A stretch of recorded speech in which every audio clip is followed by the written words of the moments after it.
People who grew up with incredibly strict parents. What rule pushed you to finally rebel? My parents controlled every minute of my life from the second I woke up until I went to bed. They had this massive whiteboard in the kitchen with my entire schedule planned down to the hour. Wake up at 5 a.m., study until 6, breakfast exactly 15 minutes, school prep 30 minutes, and it went on like that all day, every day. Even weekends were scheduled. 2 hours for approved reading material, 1 hour for practicing piano, 3 hours for extra math problems. No TV, no video games, no hanging out with friends who might be bad influences, which basically meant all friends I wasn't allowed a phone until high school. And even then they had tracking software and would read every text. They had parental controls on the home computer and checked my search history daily. I couldn't even listen to most music because my mom said it would corrupt my mind. The worst part was the bedroom checks. They'd burst into my room at random times day or night to make sure I wasn't doing anything they didn't approve of. I couldn't even keep a journal because they'd find it and read it. I had zero privacy, I got straight A's. Because anything less meant being grounded for weeks. They wanted me to become a doctor even though I hated science and loved art. Anytime I mentioned wanting to do something creative, my dad would lecture me for hours about how artists end up homeless and failures. But the rule that finally broke me was when they installed cameras in my bedroom the day after my 17th birthday.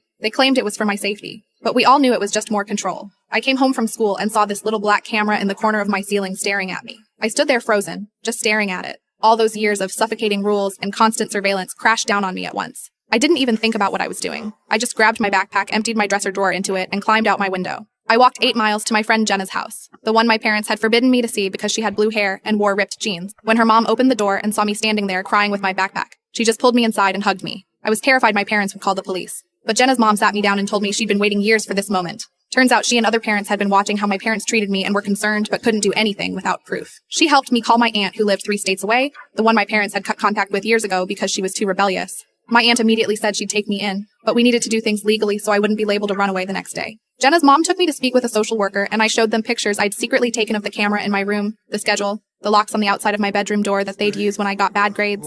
Everything. Jenna's mom let me stay with them while the legal stuff got sorted out. My parents were furious. They showed up screaming at her house, but backed down when she mentioned the evidence. And the social worker, it took 4 months. But I got emancipated and moved in with my aunt, finished high school there, and got a scholarship to art school. My aunt came to my first gallery showing and cried, said she was so proud of me for breaking free. The funny thing is, I'm actually more disciplined now than ever, because I'm doing what I love, not what someone forced me to do. My first solo exhibition was called Surveillance. All paintings of cameras and schedules and clocks melting like in that Salvador Dali painting. My parents were invited to my gallery opening, but they didn't come. My dad sent an email months later saying I'd never succeed as an artist, and I should come home and apply to medical school while there was still time. I didn't respond. I sometimes wonder if they ever realized it wasn't about rebelling for rebellion's sake, but about finally being able to breathe, to exist as myself and not as their project. Jenna still jokes that climbing out that window was the first creative decision I ever made. She might be right.